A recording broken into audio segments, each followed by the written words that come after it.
So I guess something that we know now from a lot of reading and studying that we've all done, from Google's Project Aristotle to Lencioni's 5 Dysfunctions and Brené Brown's Dare to Lead work, Liz Wiseman's Multipliers work, all of these different kind of leadership studies that show us how well individuals within a team interact and how safe they feel when they're doing so is absolutely crucial in the performance of that team.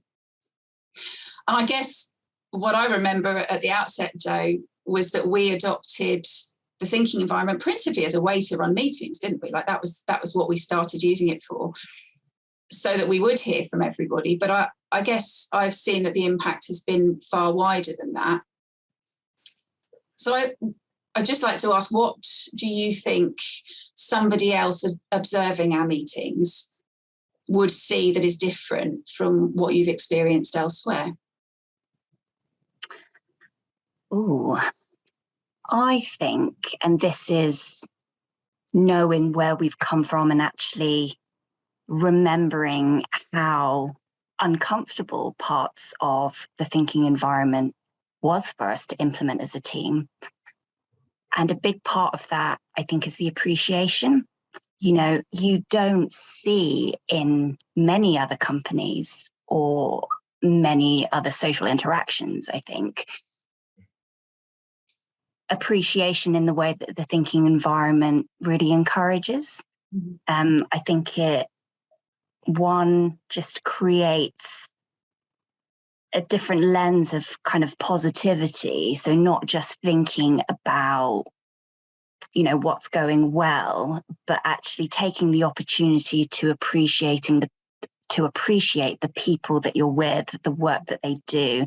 And I think that engenders something really special that, one, again, I think we just take for granted, but it's definitely a skill, I think, that we have and are continuing to cultivate, because it's still not completely comfortable, because I think as human beings generally, hearing appreciation about ourselves is probably much harder than giving it, but I think giving it is, in a really meaningful way, also a skill. Marcus, what do you think? Well, I think for our, what people would see coming into one of our meetings is there's a lot that's different. The fact that everyone speaks at the outset, everyone speaks at the close, and I don't think this is and that when the topics are presented, because often there will be some, I'm thinking of team meetings here, something that needs to be communicated. We will then always be asked, in some ways, not what do we think, but also what have we missed, or what else is there to contribute to the topic that's been presented. And that kind of bringing everybody in on not so much the decision, but the thinking around the decision, I think it's really, really powerful. There's an openness to it, which I've not seen anywhere else before. And I know that a lot of that comes from the thinking environment, but I think it also comes from you both and the way that you lead the organisation. And that's, the two go together just so well. How about yourself, Becca? Yeah, I mean, I think in terms of what somebody would physically observe, I think there's quite a lot of ease in our meetings. I think people do feel fairly, some people obviously still are anxious talking in front of other people. That I think that will always be the case. But because everybody knows that they can just be themselves and there's no judgment on what they put forward, I think there's more ease in our meetings than there is in others that I've experienced. And also, I think a lot more humanity. The fact that our opening rounds are, especially in the team meetings, they're pretty much always something personal. They share something personal. And I guess that, particularly through lockdown, has been an incredible connector. Which, I don't think we realised going in, like how much it would support us moving from an entirely face-to-face environment to an entirely virtual environment. But yeah, I definitely think it has. Obviously, we've talked about this a lot already, but the psychological safety was the top factor that Google identified in high-performing teams. Are there any other observations that you'd make on how this way of being and doing things impacts your psychological safety in your particular role, and I guess that of the team as well? Jo, perhaps we'll come to you first on that one. Yeah, good question. So I think for me, in my role, and although we don't have,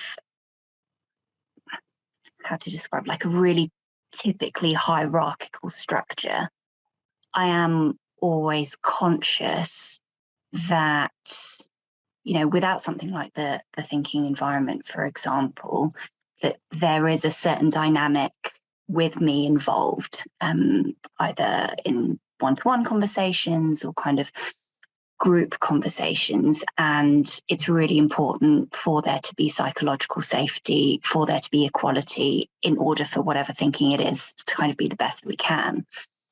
And I think one of the really interesting components is, I don't know if it is a component, but part of it is, the promise of not interrupting each other. And one, it's a really good discipline for me not to be interrupting somebody else's train of thought or contribution, but also for whoever's thinking or speaking at that time to know that they have the space, to know that they're not going to be rushed, to know that they will have the opportunity to say what they genuinely think, even if it takes a little while. And I think that discipline helps create that psychological safety. And I've found actually outside of Emery Little, where being interrupted is such commonplace. And when it happens to you, when you're not usually used to it, kind of in a work environment, it's really affronting. And again, kind of going back to, I think, what Marcus was saying earlier, just remembering not to take it for granted, because this is the way we do things at work, but actually in the real world, there isn't that same expectation of other people. And so I think comparing that from a psychological safety perspective has been interesting. Marcus, what do you think? So I think there are some ways that I think it is, it does come with some challenges, which are interesting to reflect on, but they are solved with time. And I think this goes back to the question about being a new joiner. The challenge with it is because in many ways, as we go around the conversation, each person is doing their own thinking. And so if you've said something in your turn that makes you a little bit nervous to have, said what you really think, and there is no onus on the next person to recognize your thinking. If they choose to, they can, of course. But and so I think as at outset, I found it quite hard because the conversation is so different to what you have in ordinary life. You can say something and it doesn't necessarily get responded to necessarily ever, although often it does, but not always by the next person. And that can be a challenge. Because often what you're seeking at that moment is a bit of reassurance that you haven't said anything too stupid. But as time builds and you get the experience of interacting in the way that we do and the relationship build with people, the fact that you are consistently trusted to, or consistently asked to think for yourself and share your current freshest thoughts on whatever the topic may be, that I think is the thing that compounds into really meaningful safety, which in turn compounds into better thinking, which in turn compounds into better outcomes. And I hadn't really thought about it in those terms before, but yeah, I wonder if it's almost like kind of short-term pain isn't the right word, but something that you push through that once you're through, you really are off, and that's where the real progress comes. I'm still thinking on that one. I'll let you know if I come up with anything better. What do you think, Becca? Yeah, it's interesting. I'm thinking about how that applies to me, because it takes a while. It took us a while to embed thinking environment, and I think it's taken me a while to move from that place of feeling like I need to have all the answers to actually just relaxing and going with it and trusting that between us we will come up with the right answers. And so that's a huge thing for my personal psychological safety in a meeting, and just being able to say what I think in that moment, rather than, I think that kind of, it's not quite approval seeking, but certainly reassurance, like is what I've just said, that is kind of how a lot of us operate naturally. And to ask people to move into a space where they're thinking independently, where they, we're asking people to care more about what they genuinely think in that minute than what other people think of their thinking. It's challenging. It's really challenging. And yeah, that's, when you think of it in that way, it's kind of no wonder really that it is a bit of a culture shock to begin with, or it is a bit intimidating. But I'm glad to hear it settles out over time. So is there anything else you'd like to add to that? Yeah, I hadn't really thought about it that way before, to be honest, but that makes sense, because you don't have that, not always at least, that immediate, oh yeah, you're right, and sometimes that is, well, yeah, it's kind of reassuring, or there's that little bit of validation. And I think also one of the things that it does do is, because of the structure of the rounds, because of the ability to kind of give people time and space to think, that if there are any objections, not necessarily objections or difference of opinion or challenges, they typically come up in that conversation in front of each other.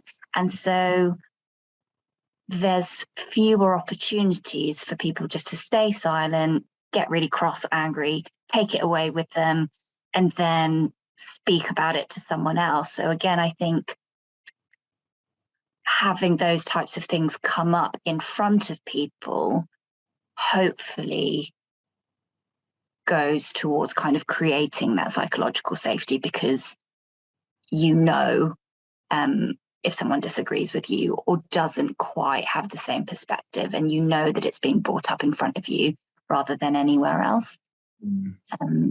Yeah. That's that whole healthy conflict thing, isn't it? Exactly. Yeah. Yeah, really interesting. I think the last thing I would just say on this topic is that I'm always impressed, often with you in particular, Jo, because a question will come up and you will be, say, third or fourth to speak in the round, and it'll get to you, and it always appears that you've been able to just focus on what other people have been saying. And when it comes to you, you'll often say, what do I think? And then you'll start thinking. And I definitely want to, whereas I'm guilty of, I think, processing my thinking as other people are thinking, which I think is the less good approach. And so I always think of that as somewhere I'd like to get to, and kind of be a bit more disciplined on that front. To know that I have the time to think when it comes to me, and not to feel like I've got to be kind of trying to process my thoughts so I can give a presentation when it gets to my moment. And that's year two's challenge, I suppose, as far as I'm concerned. I have never noticed that I did that. I don't know if I'm going to be really self-conscious now. Oh no, sorry. I think it's a strength, don't worry. Thanks. I'm not sure if it's just year two's work, Marcus. I think that's lifelong.